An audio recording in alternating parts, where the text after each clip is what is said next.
नाही नाही, हे 3 महिन्यानंतर मीडियाच्या मार्फत हे सगळं बाहेर आलेलं आहे फोटोग्राफ्स. मला एक प्रश्न देवेंद्र फडणवीस साहेबांना आणि त्यांचे 2 उपमुख्यमंत्री साहेबांना विचारायचे आहे, हे फोटो आपण पहिले बघितलं नाही होतं का? आणि त्याच दिवशी तुम्हाला मनाला हे लागले नाही होते का, काही माणुसकी तुमच्यामध्ये जिवंत नाही होती का त्यावेळी, की ते फोटो बघून तुम्ही त्याच दिवशी धनंजय मुंडेला कॉल करायला पाहिजे होतं की तू आत्ताचा आत्ता तू रेजिग्नेशन दे आणि आमदार ही रखो हो.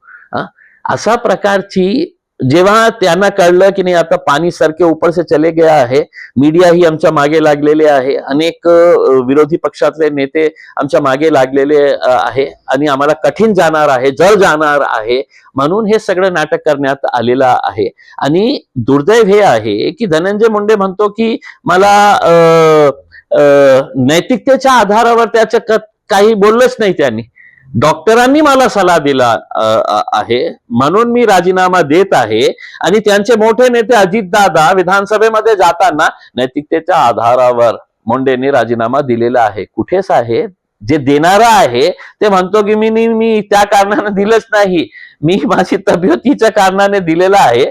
आणि तुम्ही वेगळं काही हे म्हणतो तर एकदा स्पष्ट करा की कोणत्या आधारावर. आणि नैतिकता असेल तर तुम्ही ज्या वेळी हे हत्या झाली होती आणि त्याच्या अगोदर जे हत्या बीडमध्ये झालेली आहे त्या काळात कोण पोलीस अधिकारी होते, कोण एसपी होते, कोण पीआय होते ज्यांच्या काळात हे झालेले आहे, त्यांच्या सगळ्यांवर नैतिकतेच्या आधारावर आता त्यांच्यावर ही कारवाई करा. कारण मरणारा जे माणूस होता तेही कोणाचा मुलगा होता, कोणाचा वडील होता, कोणाचा भाऊ होता. अशा प्रकारच्या महाराष्ट्रामध्ये कधीही झालेला नाही आहे, जे आम्हाला दुर्दैवाने आज बघावं लागत आहे. एबीपी माझा, उघडा डोळे बघा नीट.